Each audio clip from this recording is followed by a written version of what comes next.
and welcome to Valorization Yoga. My name is Valerie. In today's masterclass, we will be warming up the body and getting ourselves prepared for Pigeon Pose. Now, for some of us, Pigeon Pose is the ultimate in hip opening and comfort and release for the hip. Some of the benefits of Pigeon Pose is a nice opening into the area of the glutes, including deep into the glute at the area of muscle called the piriformis. And when the piriformis gets really tight, it can disrupt the hips and create pain and havoc into the back. So for some students, this is the pose to help release those symptoms. And then for others, there are considerations like the joints of the knees and the ankles and the feet that disrupt the ability to be able to totally release the hips. So I am going to show you some ways to prep, some alternatives to pigeon, and then we'll get into pigeon in a number of different ways. So let's get started. For this practice, you will need a block and a blanket. We'll start on our backs. Come to your back with your feet at hip distance and your knees at hip distance and your shoulders really heavy downward toward the mat. Just going to take a moment to feel into your hips and how they feel today. And we're going to start to work into that external or outward rotation of the hips here. You're going to start to bring your right leg out toward the right, tipping on the outside edge of your foot. Just go to your degree. Then start to gently bring yourself back up to center. And try that on the other side, tipping to the outside edge of your left foot, and then coming back into center here. So just go side to side. Really think of this as warming up the body. And you can take this practice as its own practice. You can also add this to a practice when you're warmer, say after you've done a workout, a run, or a yoga practice. As teachers, we generally put this pose into the later portion of class for a reason, because the hips really work well in the pose when they're nice and warm. All right, one more time on each side. And just take your time here. Next time both soles of the feet are on your mat, you're going to lift up your right foot, hover it off the mat any amount, and take some hip circles. The hip circles are letting us know how the hip is functioning today, and that changes from day to day. If there's lots of movement in that left hip, you can place your hand down on the hip so that hip is heavier downward to the mat. Reverse your direction.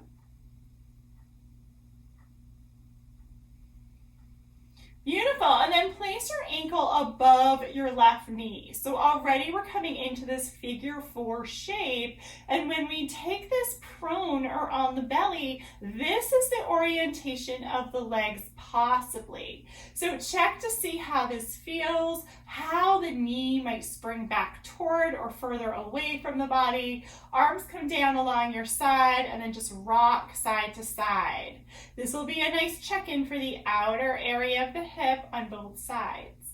There's no pressure to go further than you are ready for, so simply take what you need today. And then we'll stop in the center. Pause here if this feels like enough, or start to hug your legs in toward the body. Maybe rotate the ankle on that right side so you can feel into that, and then lower the foot back down. Right foot comes back down, and take a breath in and out here. Beautiful. We have that left side, so we're going to lift the foot up and start to take circles of the hip.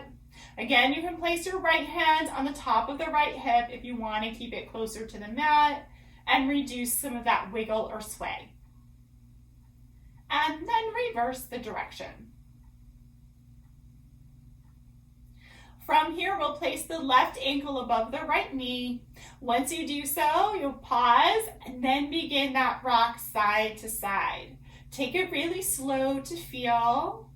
And you're feeling a lot in the hips, but also toward the back body. Any lift up around the chest or shoulders. I always think of in classes coming to that Goldilocks method or Goldilocks approach where you are working, there is a stretch here, but you have some ease there too. You have some relaxation in the movement. Come back to center, and that same Goldilocks approach, you're hugging the leg in toward the chest. Rotate the ankle if you'd like. This way we check into how the ankle feels. And rest the foot down, both feet down. Bring your feet together and your knees out wide. Let your arms rest on either side of the body and let the legs be heavy downward. The heels can be very close to the hips or further away from the hips.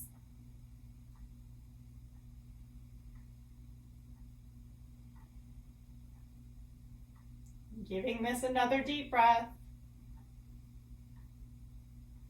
Wonderful. Bring the legs back in together, roll over to one side, and we'll find our way to our seat. So this is where our first prop might come in handy. You might grab a blanket and place it under your hips so that the hips tilt forward. And sometimes when we get that anterior or forward tilt, it just allows for the spine to rest more in a place of center in the body versus a rounded place. So let your hands rest on either side. Take a few breaths here as you come into your seat. And then we will rearrange the legs. We are going to bring the left leg out to the left and the sole of the right foot in toward the inseam of the leg. Add a block under your right leg if you'd like to here. Flex into your ankle and then very gently shift directly forward in front of you.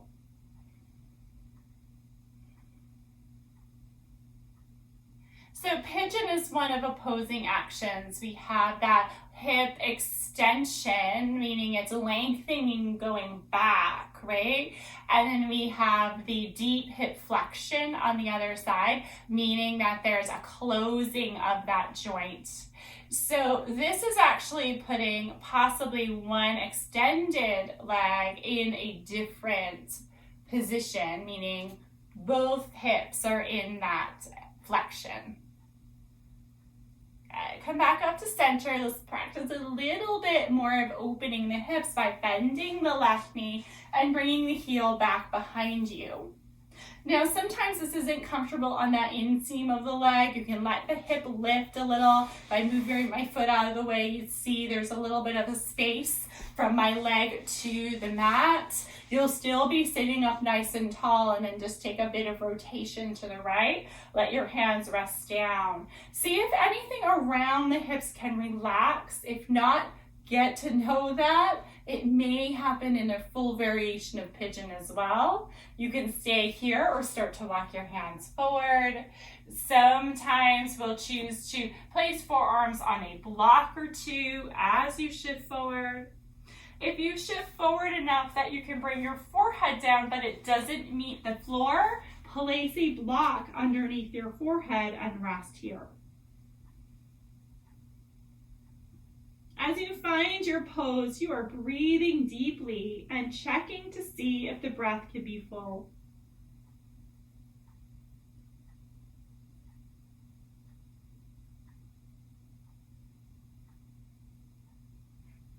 Begin to press on up from here, taking your time with this action up, and we'll switch sides. So now the right leg will extend in front of you, and you're bringing the sole of the left foot toward the inseam of the leg. Nice long spine, so hug the belly in to lengthen in through the spine. Take that twist toward the leg, and then this time lift up and shift directly forward in front of you.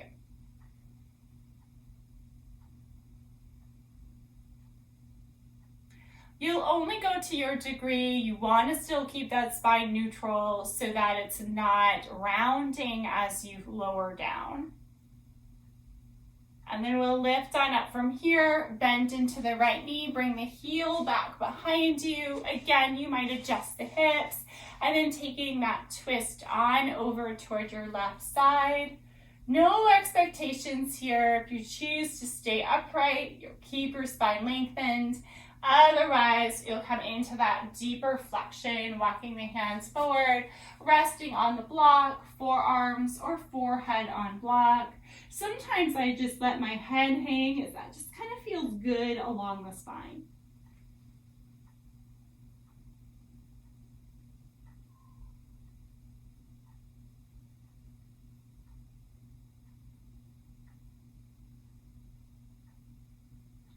So letting things relax as you're here. You'll take a couple of breaths here, check in with yourself.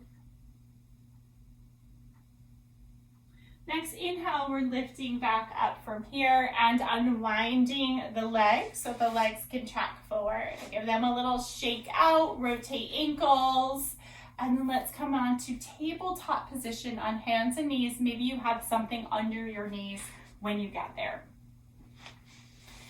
So as we come into our tabletop position, bringing the hands right underneath the shoulders, knees underneath the hips, come into a couple of gentle cat-cows to start, just moving the spine and feeling anything that's there.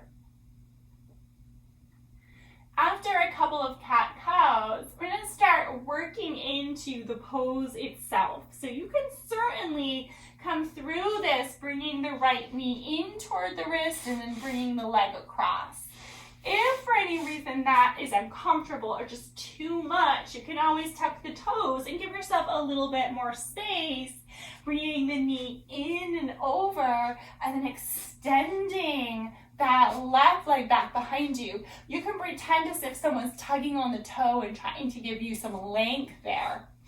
As you come into this pose, you're going to let your hips get heavy and downward.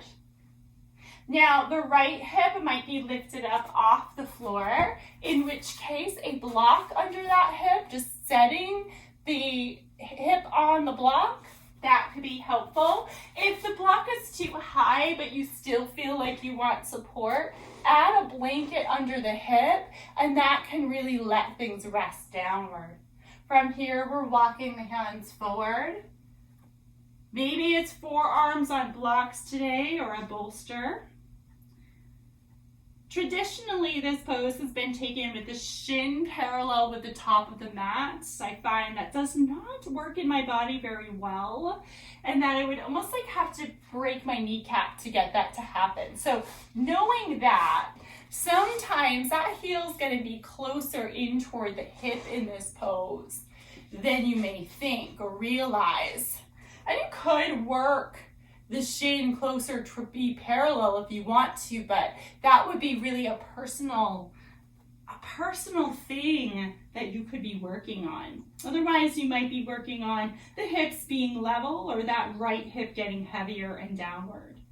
And as a teacher, when I walk around the room and view the poses, I check to see if there's anything obvious in the hips, like is there a hip lifted higher than the other, or is the student falling over into the pose? Like we have our right leg forward, so are you falling into that right hip?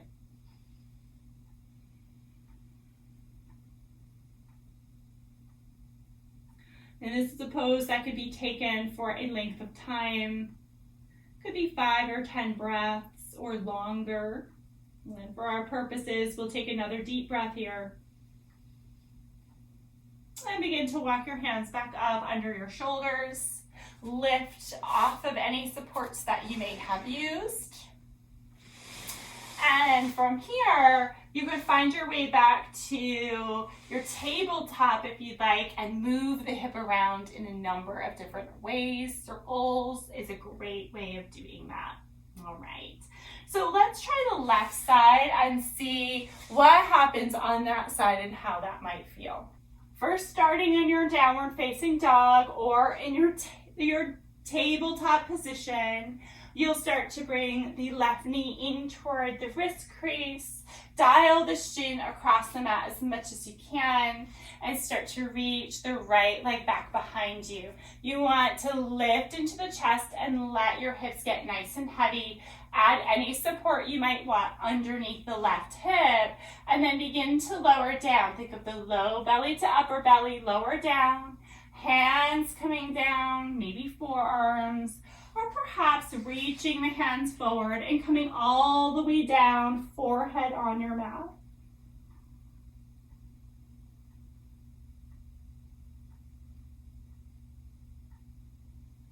When you land in the pose, check to see that the toes are tracking straight back, like you're pointing with your big toe. We want to avoid sickling or turning the toes in.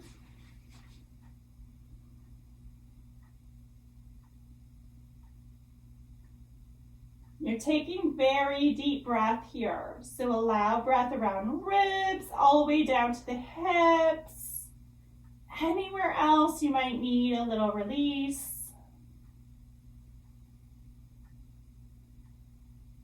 And one more big breath. From here, pressing on up, begin to walk the hands back up. Come into tabletop or downward dog and move that hip around in a number of different ways. Checking it out. Come back into your tabletop position and then sit back on your heels if that's comfortable. Otherwise, sit on your seat and be cross-legged for Sukhasana, and then reach the arms back behind you. Open the heart and chest. Beautiful. Walk the hands forward. Swish the feet over to the side. Bring the hips down. Let's find our way back onto our backs. Landing on the back and the shoulders and back of the head. Lift your right foot so the ankle can land right above the left knee. And then hug the legs in. This time, maybe you're wrapping your fingertips around the back of the leg and drawing in deeper, perhaps rocking side to side. So this can be an alternative to pigeon or to deer pose if it feels more accessible. Bring the left foot down. Let's try the other side. Left ankle above the right knee. And then hug in the legs. Wrap the fingers and hands around the back of the right leg. Draw the legs in closer toward the chest. And you're taking those full and deep breaths. Maybe it's a little rock side to side with the legs.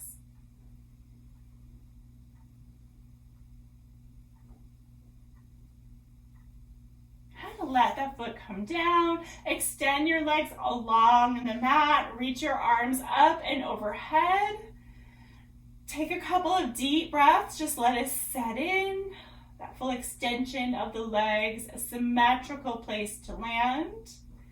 And let your arms come down along your side and take a few more breaths. Checking into your pigeon pose from time to time might help you learn a little bit more about your hip function and where you find release in the pose. Thank you so very much for spending some time with me. My name is Valerie, and this is Valerie Cation Yoga.